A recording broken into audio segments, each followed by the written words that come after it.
ఎన్నేళ్ళైనా తీయని జ్ఞాపకమే ఈ మానవ జీవన పయనంలో బాల్యం అద్భుతమే మన బాల్యం అద్భుతమే వీరి వీరి గుమ్మడి పండు వీరి పేరేమి తాగుడు మూతలు దండకోర్ వీరి పేరేమి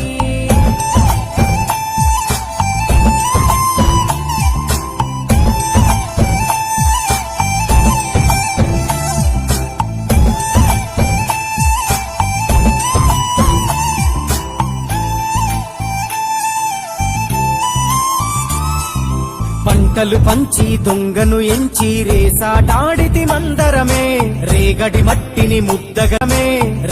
మట్టిని ముద్దగా చేసి బొమ్మరిల్లే కట్టితిమే గద్దే వస్తాంది